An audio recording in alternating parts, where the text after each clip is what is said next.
Bienvenue dans le podcast de la Commission nationale du débat public.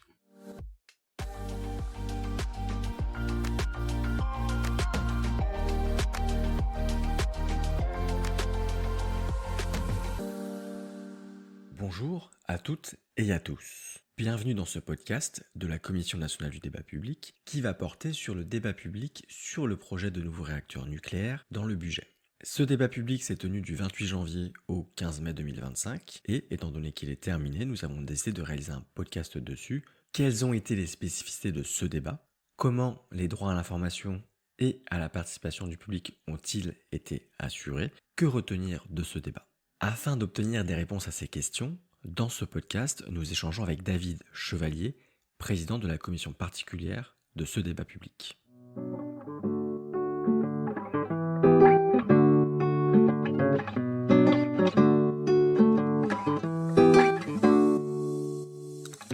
Bonjour David, pouvez-vous vous présenter pour nos auditeurs et auditrices ? Alors, je m'appelle David Chevalier, je suis délégué régional de la CNDP sur la région Auvergne-Rhône-Alpes et je suis le président du débat sur le projet de réacteur EPR2 dans le budget. Tout d'abord, pourriez-vous nous rappeler brièvement l'objet du débat ? Alors, l'objet de ce débat public sur les projets de réacteurs nucléaires dans le budget, il vient d'un programme de 6 réacteurs nucléaires qui a été proposé sur 3 territoires différents. La particularité du débat du budget, c'est qu'il intervient à la toute fin, puisqu'il y a eu un premier débat public sur Panly en 2022-2023, qui avait avec lui aussi des questions sur la place du nucléaire dans le mix énergétique. Un second débat public à Gravelines, à la fin de l'année 2024, qui s'est terminé le 17 janvier 2025. Et notre débat public à nous sur le budget, il a commencé en janvier 2025 jusqu'au mois de mai 2025. L'autre particularité par rapport à ces 2 premiers débats publics, c'est que le projet de réacteur nucléaire dans le budget, c'était le premier projet en bord de rivière, enfin en bord de fleuve en l'occurrence, sur le fleuve Rhône, alors que sur Panly et sur Gravelines, on était sur des réacteurs nucléaires en bord de mer. L'autre particularité de ce projet, c'est qu'il intervient à un moment où la programmation pluriannuelle de l'énergie, donc la feuille de route énergétique de la France sur les années à venir, n'est pas encore votée. On attendait un vote avant le débat public, il n'a pas eu lieu, il n'a pas eu lieu pendant, et la PPE n'est toujours pas actualisée, toujours pas votée. Donc ça a donné lieu de nombreuses questions dans le cadre de ce débat public. Comment on programme des réacteurs nucléaires alors qu'on ne connaît pas l'avenir énergétique de la France? Vous avez commencé à en parler en évoquant la PPE, la programmation pluriannuelle de l'énergie. Quels éléments sont ressortis lors de la préparation de ce débat? Quel était le contexte? Je rappelle, pour nos auditeurs et auditrices qui ne seraient pas familiers ou familières avec les procédures de débat public, qu'avant la tenue du débat public proprement dit, la commission particulière du débat public et son secrétariat général réalisent une étude de contexte. Donc quand on a commencé la préparation du débat, effectivement, on a rencontré de nombreux acteurs, essentiellement des acteurs locaux sur le territoire de l'Ain, de l'Isère et du Rhône. On a noté qu'il y avait 3 enjeux forts qui ressortaient de ces entretiens préalables qu'on a pu faire. D'abord, ne pas oublier que c'est un projet lié à l'énergie nucléaire. Donc il y avait beaucoup de questions qui étaient liées à fonctionnement d'une centrale nucléaire et en particulier aux risques et aux déchets liés au fonctionnement de la centrale nucléaire. Ensuite, ce qui est ressorti très fortement, c'était le besoin des acteurs du territoire d'avoir un débat qui soit centré sur le territoire lui-même, c'est-à-dire qu'on pose la question de l'installation possible de ces 2 EPR dans le cadre du territoire, comment le territoire est en capacité de l'accueillir, quelles sont les forces, quelles sont les faiblesses de ce territoire pour l'accueillir. Dernier élément, comme on venait à la fin des 3 débats sur les EPR2, il y a eu aussi une question de confiance qui a été posée dès les temps de préparation. Comment on peut débattre en confiance d'un projet nucléaire alors que les personnes qu'on a rencontrées en préparation et ceux qu'on a rencontrés dans la suite, dans le débat public, nous ont dit nous, on manque d'informations, on veut en savoir plus, on a besoin d'éléments d'informations plus clairs, plus détaillés aussi, pour pouvoir se faire une opinion. Merci, et nous ne l'avons pas encore évoqué, mais comment a été pensée la composition de la commission particulière du débat public ? Sur la commission particulière du débat public, ça a été le travail de l'été 2024 de la constituer, en essayant justement de répondre à ces quelques questions autour du fait qu'il nous fallait des personnes qui connaissent l'énergie nucléaire, des personnes qui connaissent le territoire aussi, et puis des personnes qui soient en capacité de proposer et d'animer des réunions, des ateliers, des débats mobiles, donc voilà, qui connaissent bien la CNDP et qui soient attachés à la qualité d'information du public et qui soit attaché à la production des avis. Donc on a réussi à faire une commission qui réunissait toutes ces qualités. Et on était une commission composée de 8 personnes dans cette commission particulière du débat public. On s'est préparé dans le temps de préparation sur justement l'animation des réunions. On a fait des formations spécifiques sur l'animation des réunions. Et on a pris en compte aussi, notamment au travers de la question du manque de confiance, le besoin de se former aussi en gestion des conflits, en gestion de réunions qui pouvaient être animées, comme ça avait été le cas sur 2 réunions du débat public de Panly. Donc on s'est préparé à tout ça. Et ça a été intéressant et ça a été utile aussi dans le cadre de notre débat public. Vous avez indiqué la volonté de vous former, vous, la commission particulière du débat public, sur la gestion de conflits en raison de précédents lors de débats publics sur le nucléaire. Que s'était-il passé sur ces débats publics ?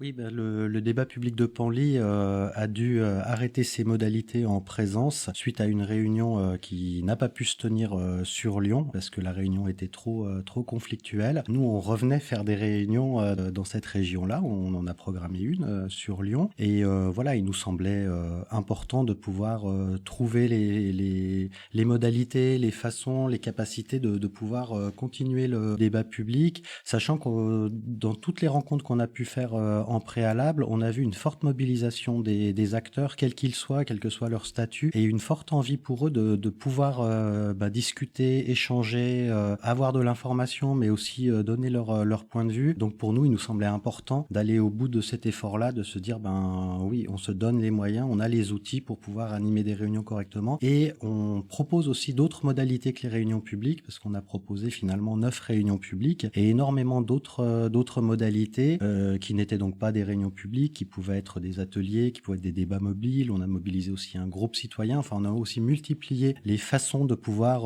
s'informer et de pouvoir donner son avis pour que tout ne repose pas non plus que sur les réunions publiques. Alors, c'est lié à cette problématique de gestion des conflits dans le cadre du débat public budget, mais c'est d'une façon plus générale aussi la volonté d'inclusion de la CNDP que de se dire tout le monde ne vient pas dans les réunions publiques à 18h le soir. Donc il faut trouver aussi d'autres façons, aller vers les publics quand ils ne viennent pas dans les réunions.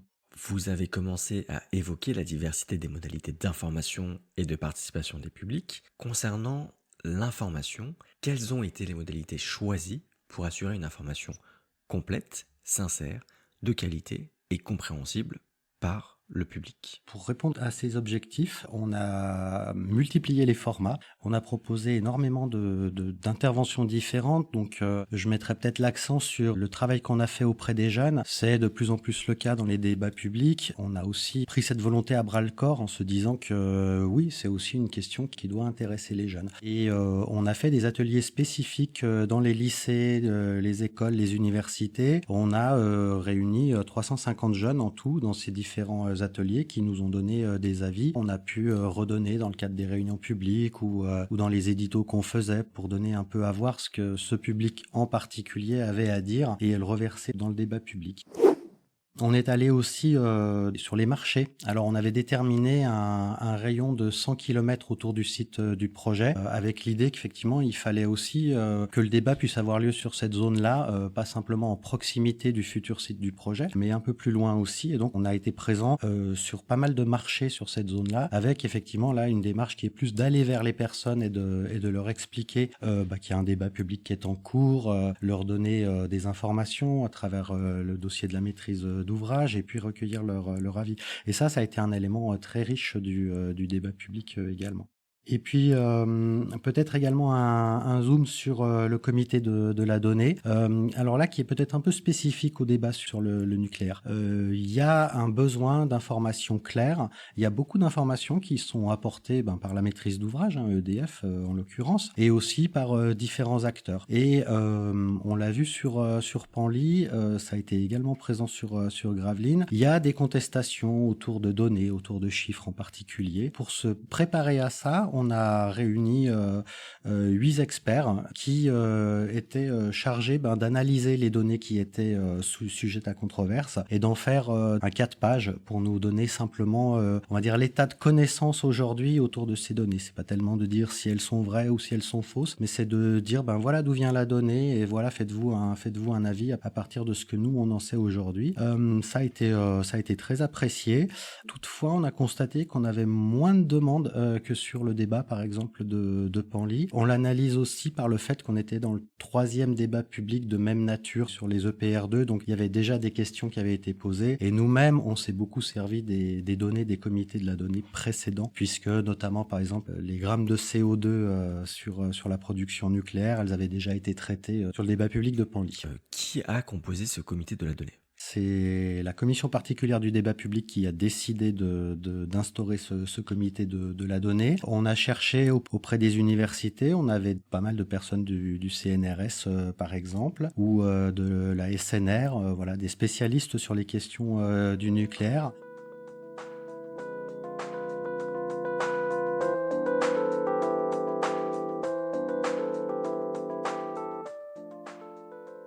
Y avait-il d'autres spécificités ?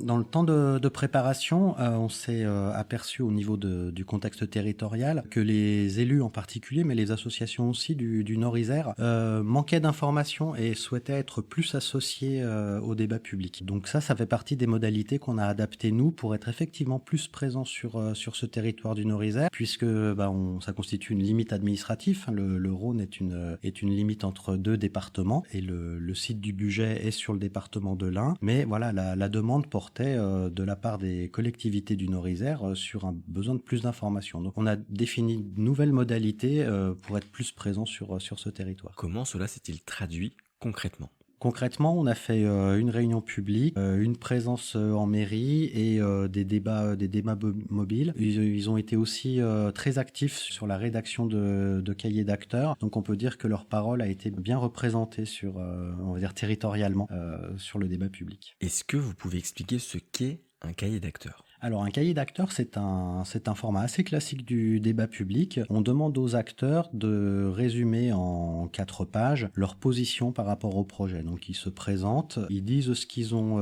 lu et compris, soit du dossier de la maîtrise d'ouvrage, soit des réunions à laquelle ils sont venus, et ils donnent leur position. Sur notre débat public de Bugey, on a eu le retour de quasiment 100 cahiers d'acteurs, donc ça a été une mine d'informations très intéressante pour rédiger le compte rendu. Dans la préparation de ce podcast, j'ai noté 3 éléments sur les modalités d'information et de participation que nous n'avons pas encore évoqués. Le premier, c'est le test de l'intelligence artificielle pour que les publics s'informent sur le nucléaire et sur ce projet. C'était une innovation sur un débat public. Le second, c'est la constitution d'un groupe citoyen. Et enfin, le 3e et dernier élément que j'avais noté, c'est concerne le contexte, avec une absence d'information de la part des responsables du projet sur le coût et les modes de financement de ces réacteurs nucléaires. Est-ce que vous pouvez nous en parler ? Je vais peut-être commencer justement par cette question des coûts et du financement. Quand on a préparé avec EDF le dossier de la maîtrise d'ouvrage, donc c'est à eux de le rédiger et c'est la commission particulière qui le relit et qui à un moment va dire il est suffisamment prêt pour pouvoir être imprimé et servir au débat public. Et sans ce document-là, on commence pas le débat public. Sur la question des coûts, il devait y avoir une actualisation à peu près au moment où le dossier de la maîtrise d'ouvrage était rédigé. Donc c'était une problématique, comment on l'intègre dans le dossier ou pas. Au final, il y a eu un tel retard que la question s'est pas posée et que le dossier de la maîtrise d'ouvrage, il a été rédigé avec des coûts qui avaient déjà été présentés à Panly et qui ont été représentés à Gravelines, sachant qu'il était acquis que ces coûts n'étaient pas du tout actualisés. Donc on est rentré dans le débat public avec des coûts qui n'étaient pas actualisés, une information qui manquait encore et chemin faisant, au milieu du débat, on apprend que l'actualisation de ces coûts n'interviendrait pas dans le temps du débat, mais interviendrait plus tard. Or, on savait quand même qu'un certain nombre de coûts étaient déjà sortis dans la presse et que donc on ne pouvait pas se satisfaire de coûts qui dataient de plusieurs années, alors que d'autres circulaient dans la presse. Donc ça a été un travail important qui a mobilisé la Commission nationale du débat public, la Commission particulière du débat public et puis la maîtrise d'ouvrage pour réussir à faire une réunion spécifique sur les coûts qui s'est tenue à la toute fin du débat, le 6 mai, et qui amenait des nouveaux coûts. Très concrètement, on était sur des coûts présentés à Panly, à Gravelines et dans le dossier de maîtrise d'ouvrage de budget qui était à 51 milliards. L'actualisation qui a été présentée le 6 mai relevait les coûts à 67,4 milliards et c'est donc désormais ce coût qui est retenu. Donc pour nous, c'est une satisfaction que d'avoir pu avoir accès à cet élément d'information qui est un élément d'information nouveau et qui est arrivé grâce à la présence de ce débat public. Il reste ensuite pour les concertations continues qui ont lieu maintenant pour Panly, Gravelines et qui devraient avoir lieu pour budget en fonction de la réponse de EDF. C'est très important qu'il y ait un suivi de cette actualisation des coûts puisque on sait que EDF et l'État travaillent à actualiser les coûts.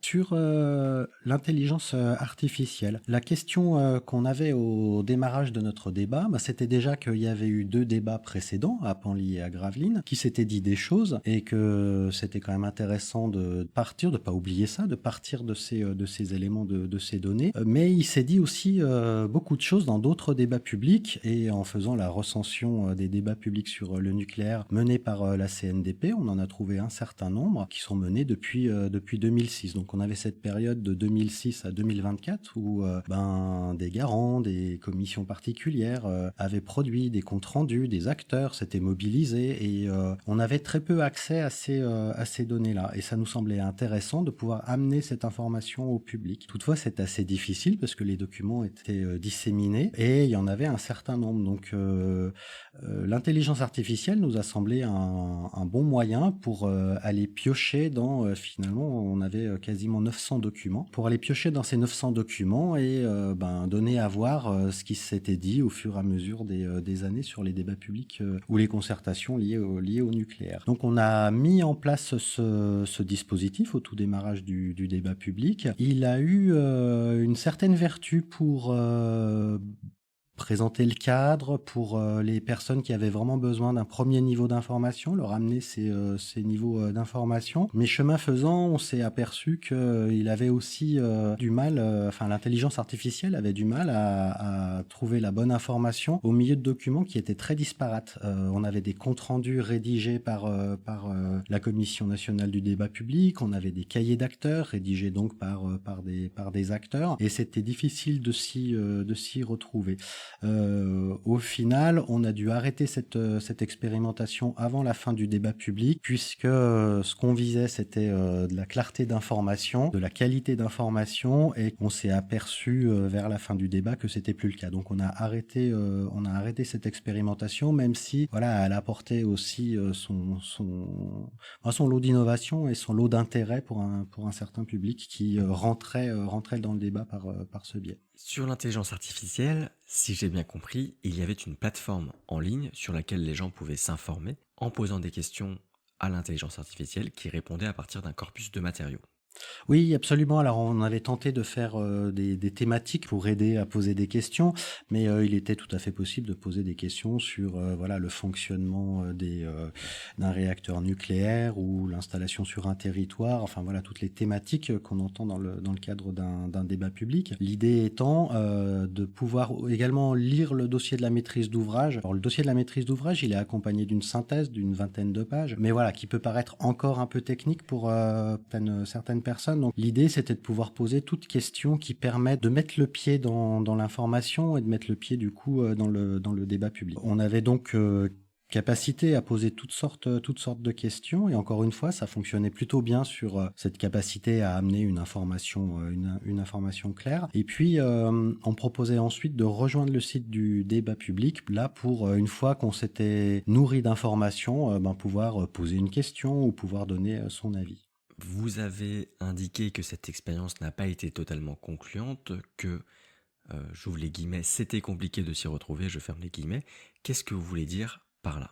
C'est surtout au niveau des sources, c'est-à-dire que nous, on avait fait attention à mettre que des documents de la Commission nationale du débat public. Et donc, ça, c'était la parole de la CNDP au travers des différentes commissions particulières. Mais on a également mis les comptes rendus des réunions et les cahiers d'acteurs. Et là, du coup, la source n'est plus la CNDP, c'est plus la CNDP qui tient le stylo, mais c'est des acteurs qui s'expriment. Et l'IA n'était pas en capacité de donner suffisamment sa source pour qu'on puisse distinguer ce qui était écrit par la CNDP de ce qui était écrit par un acteur, ce qui posait du coup un vrai problème en termes de qualité d'information des sources.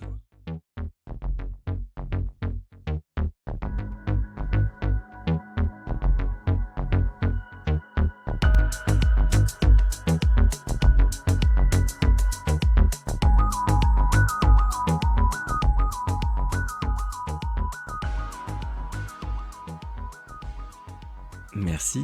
Le dernier élément, c'était le groupe citoyen. Que pouvez-vous nous en dire? Alors on a décidé de mobiliser un groupe citoyen. Donc un groupe citoyen, c'est des personnes qui sont tirées au sort. Donc là, on avait choisi de tirer au sort des personnes qui étaient dans un rayon d'1h30 autour du site du projet, pour des raisons, de modalités assez pratiques, pour pouvoir les réunir le plus possible en présence. On a fait quelques visios aussi, mais l'idée c'était de les avoir et de travailler avec eux dans des ateliers en présence. L'innovation qu'on a proposée, c'était que le groupe citoyen se réunisse avant le démarrage du débat public et qu'il ait à disposition le dossier de la maîtrise d'ouvrage pour en faire une lecture critique.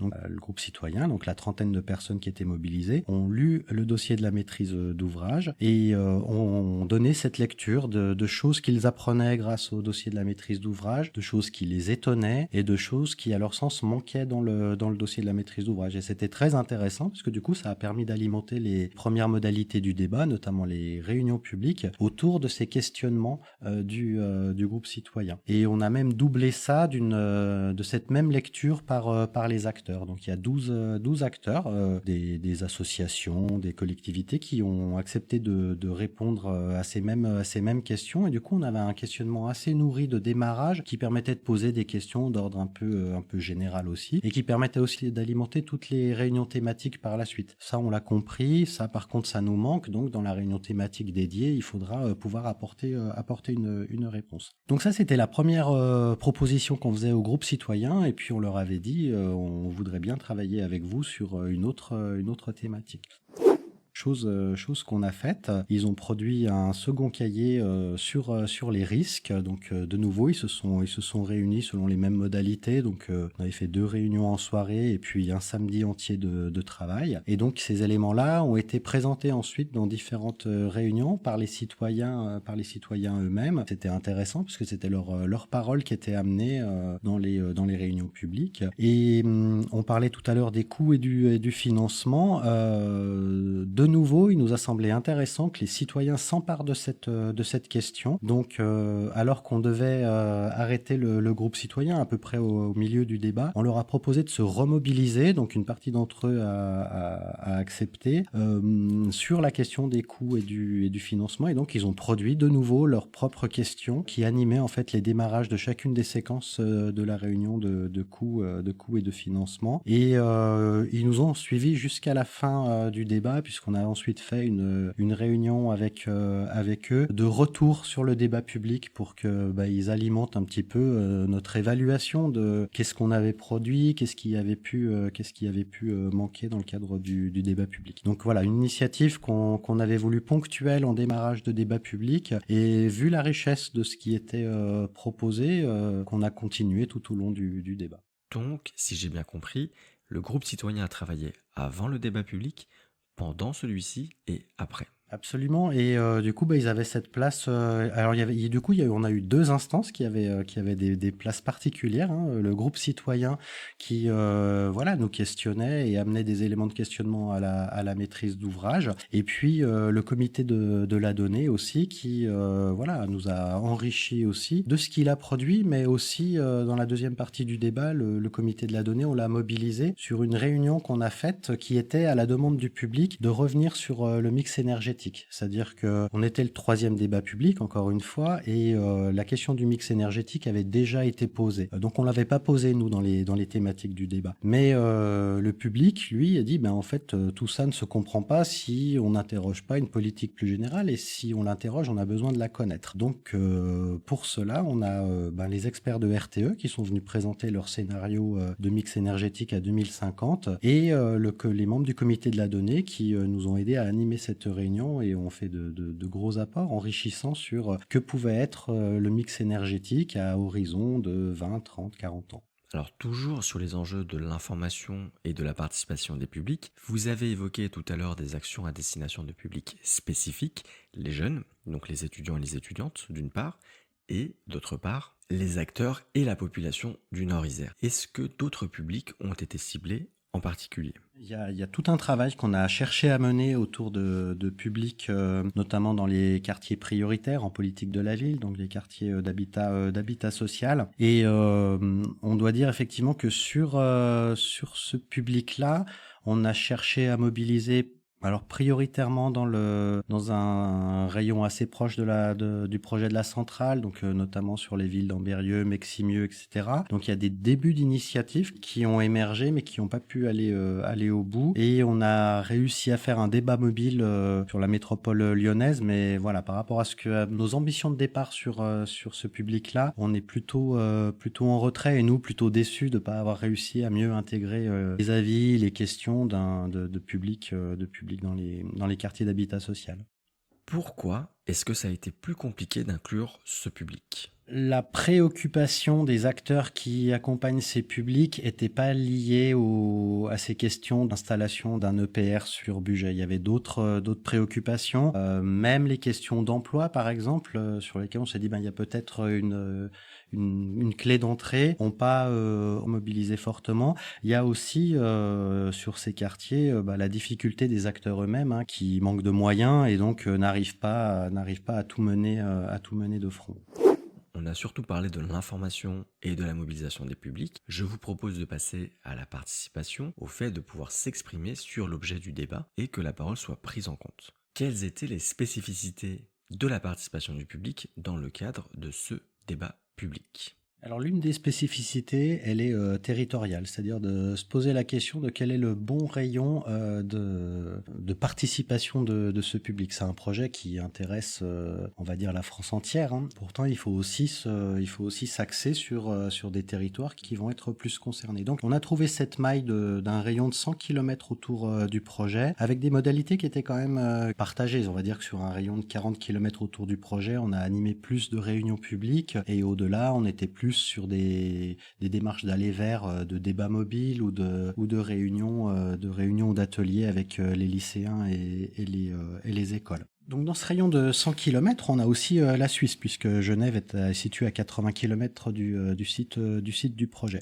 Donc on a mis en place un certain nombre d'éléments, beaucoup d'éléments de communication pour pouvoir intéresser le public suisse, et on avait de nombreuses réunions qui étaient en webinaire et qui étaient accessibles à des publics qui étaient un peu plus loin du projet. Alors c'est un des regrets qu'on a sur ce débat public, c'est de pas avoir eu beaucoup d'expressions de participation du public venant de la Suisse. Ils ont été relativement absents dans les avis les questions qui ont été émises.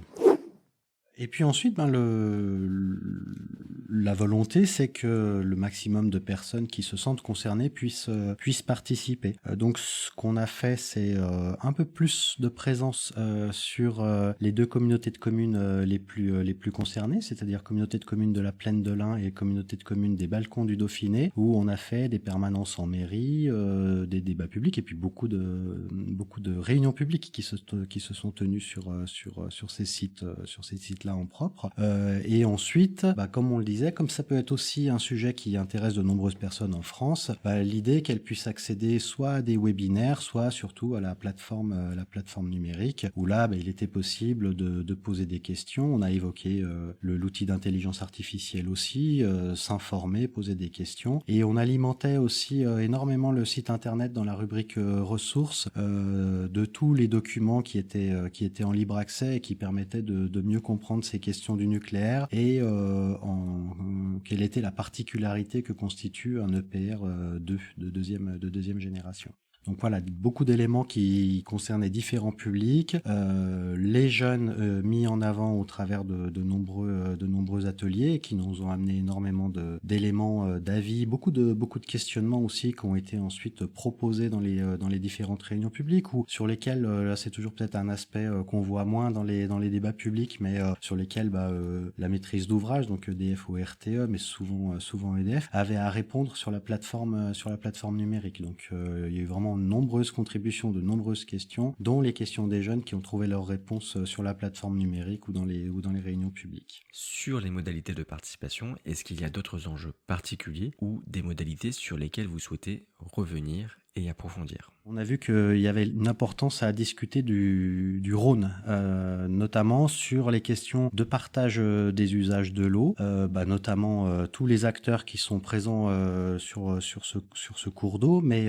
notamment la Suisse, comment on se partage un fleuve avec quand on a deux pays, et puis chaque usager, qu'est-ce que ça change pour eux ce projet-là? Est-ce qu'ils vont encore avoir suffisamment d'eau? Est-ce que cette eau va être de suffisamment bonne qualité en fonction des rejets que le projet pourrait y faire? Et est-ce que cette eau ne va pas être trop chaude aussi, puisqu'elle est prélevée pour refroidir les centrales, le projet de centrale. Donc on a fait, il y a eu plusieurs modalités qui ont concerné l'eau, mais en particulier une réunion publique qui s'est tenue le 8 avril où plusieurs experts sont venus donner leur point de vue et il y a eu énormément de contributions dans les questions sur la plateforme numérique, dans les cahiers d'acteurs. Et je crois que c'est un des éléments où les personnes qui ont participé au débat public nous ont dit qu'elles avaient eu beaucoup d'éléments d'information, d'éléments qui n'étaient pas présents forcément. Alors déjà, le dossier de la maîtrise d'ouvrage amenait des éléments d'information, mais dans le cours du débat, ils ont appris encore de nouveaux éléments. Et dans les recommandations, il y a aussi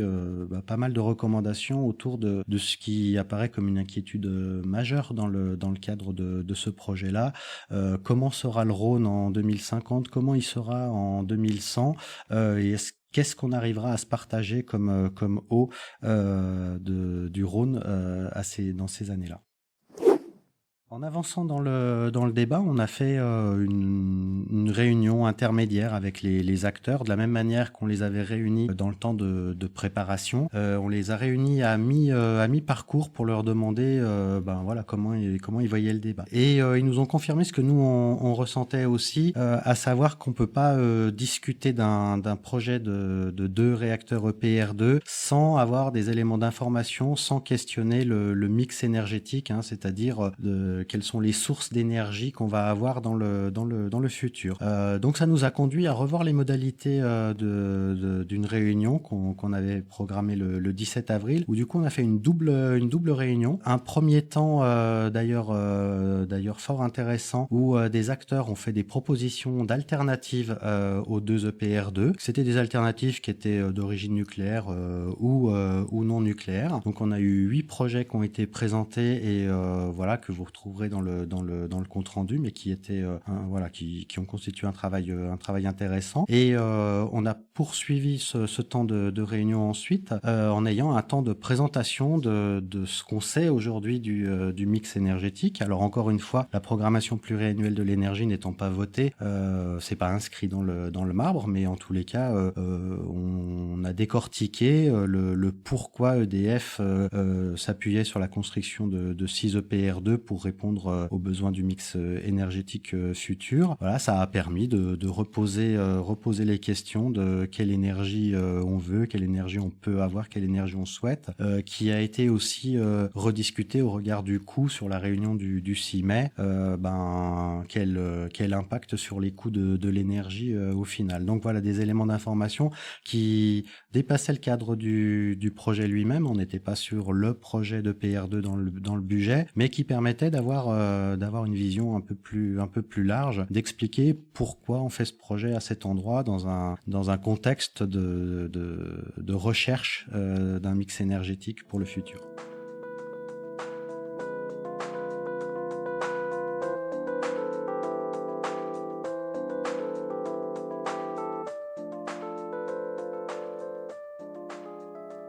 Merci beaucoup pour toutes ces explications. Nous allons passer au dernier point de notre échange, la restitution des contributions du public.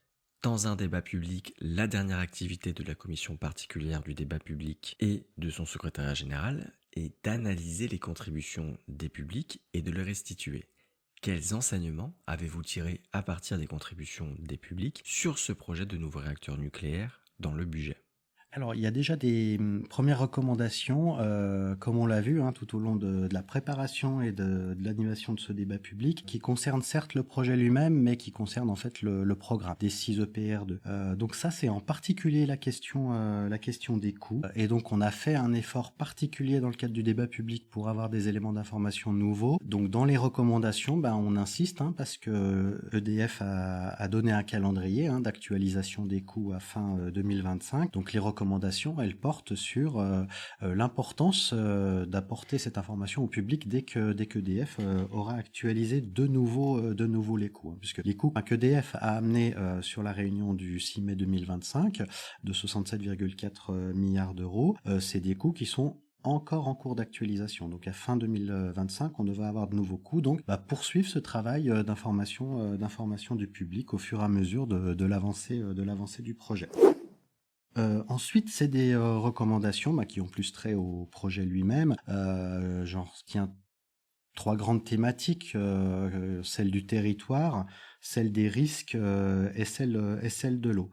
Sur le territoire, il y a de nombreuses questions qui portent sur l'aménagement du territoire lui-même. Il y a des projets qui sont plus ou moins connexes avec le projet de PR2. On a notamment beaucoup entendu parler d'un projet de pont sur le Rhône, qui sera d'autant plus nécessaire si le projet se fait. Donc les recommandations, elles portent sur bien informer la population, bien débattre aussi de ce projet s'il est retenu. Donc voilà, ce projet sur le pont, d'autres projets d'infrastructures routières aussi qui ont besoin d'être éclairés et d'être portés à connaissance du public avec des maîtrises d'ouvrage qui sont différentes. Ensuite, on l'a vu tout au long du débat public, il y a le besoin d'associer les collectivités à ce programme. Donc il y a déjà des groupes de travail qui sont mis en œuvre par la préfecture de région. Donc il y avait une demande de la part de certaines collectivités, on l'a vu sur le Nord-Isère, de la part de certaines associations aussi, d'être associées à ces groupes de travail. Donc les recommandations, elles portent sur les meilleures associations des parties prenantes en fonction de l'avancée de ces groupes de travail sur le futur. Et puis ensuite, il y a des besoins au niveau des risques, qu'EDF apporte des informations sur les questions des risques et de la sûreté des installations. Il y a beaucoup de questions qui ont été posées sur la protection des populations, y compris sur les centrales existantes. Donc il y a un besoin d'information du public.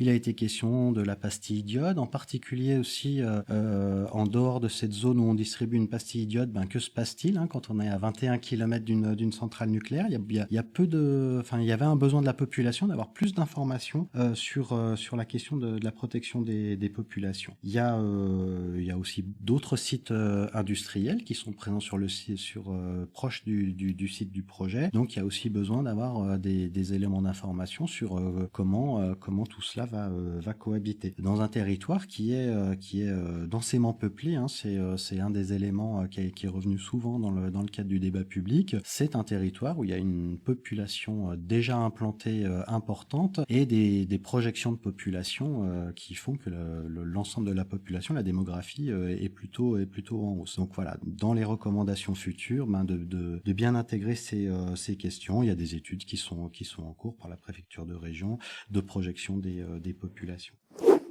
Et puis les recommandations, elles concernent aussi l'eau du Rhône. Donc il y a encore à la fin du débat des besoins de précision sur le partage de l'eau du Rhône. Il y a besoin aussi d'informations sur la gouvernance avec la Suisse. Donc l'État français et l'État suisse négocient depuis 2 ans sur un nouvel accord de partage de l'eau du Rhône. Voilà, c'est en train d'arriver, donc de bien informer la population des nouvelles dispositions, de la nouvelle gouvernance sur l'eau du Rhône. Et puis des études sont encore en cours sur les études prospectives sur l'eau du Rhône à 2100. Donc, dès qu'elles sont prêtes, de bien les porter à connaissance du public. Et puis, enfin, dans ce projet-là, il va y avoir un énorme chantier de bien s'assurer que la population est associée, informée sur toutes les phases de ce chantier qui vont amener des travaux, des nuisances, de la population, etc. Donc voilà, qui est de l'information pour l'ensemble de la population. Donc là, sur un rayon plus court que celui qu'on a retenu nous dans le débat public, mais d'une trentaine de kilomètres autour du projet. Et comment avez-vous restitué ces enseignements et ces recommandations établies à partir des contributions du public ? Alors, elles sont présentes dans le compte-rendu du débat public qu'on a porté à connaissance à partir du 15 juillet. Et on a fait une réunion de restitution et de présentation de ces recommandations dans le cadre d'un webinaire, donc le 15 juillet. Et ensuite, on a adressé les questions à la maîtrise d'ouvrage, donc à EDF et à RTE. Et comme il y avait aussi des recommandations qui concernaient d'autres acteurs, notamment l'État, les collectivités territoriales, donc on a adressé ces questions à l'ensemble des acteurs qui étaient concernés. Et là, on est dans la phase où on attend les réponses des uns et des autres. Alors, je précise qu'on enregistre ce podcast le 8 septembre 2025 et que la maîtrise d'ouvrage n'a pas encore répondu à ce jour. Oui, la réponse doit intervenir avant le 15 octobre. Donc, on a encore un peu plus d'un mois avant d'avoir la réponse de la maîtrise d'ouvrage et puis donc des autres acteurs concernés. Petite note lors du montage, entre le moment de l'enregistrement du podcast et ce montage et le moment où vous écouterez le podcast, la maîtrise d'ouvrage a répondu. La réponse est disponible sur le site de la Commission nationale du débat public, sur la fiche du projet donc des nouveaux réacteurs pour le budget. Alors, afin de terminer ce podcast, je vous propose de le conclure avec une double question. Que retenez-vous du débat public et qu'est-ce que vous aimeriez qu'on retienne de ce débat public ? Ce que j'aimerais qu'on retienne de ce débat public, c'est qu'il y a une vraie utilité, une vraie importance à faire un travail sur la qualité, la clarté d'information, que c'est vraiment essentiel, et qu'on a vu dans le cadre de ce débat public que oui, ça pouvait amener des éléments d'information nouveaux qui venaient alimenter le débat et qui présentaient une grande utilité. Il y a un autre élément, c'est aussi qu'un débat public qui s'installe sur un territoire et qui se fait avec les acteurs et avec les habitants et les habitantes de ce territoire. Donc je pense qu'un des éléments forts de ce débat public, ça a été justement de travailler avec les acteurs du territoire pour que ce débat public soit aussi le leur. Et puis dernier élément, c'est que dans le temps du débat public, la Commission nationale du débat public était menacée dans son existence. Il était question de lui retirer tous les projets industriels sous prétexte qu'on faisait perdre du temps au projet. Et je crois que ce débat public sur les réacteurs nucléaires, il montre bien que, au contraire, ce temps qu'on passe à expliquer, enfin que la maîtrise d'ouvrage passe à expliquer et que nous, CNDP, on passe à organiser un cadre des modalités de participation, c'est un temps extrêmement utile pour le projet, c'est un temps extrêmement utile pour le territoire et c'est un temps extrêmement utile pour les habitants et toutes les personnes qui se sentent concernées par le projet parce que elles peuvent s'exprimer, et ça leur permet de mieux comprendre le projet et ça permet effectivement d'avancer sur le projet, qu'il se fasse d'ailleurs ou qu'il ne se fasse pas. Merci David pour vos réponses, merci pour cet échange. Nous avons terminé ce retour d'expérience sur ce débat public qui portait donc sur le projet de nouveaux réacteurs nucléaires pour le budget. Chers auditeurs, chères auditrices, j'espère que vous avez apprécié ce podcast et qu'il fut instructif. À bientôt pour un nouveau podcast.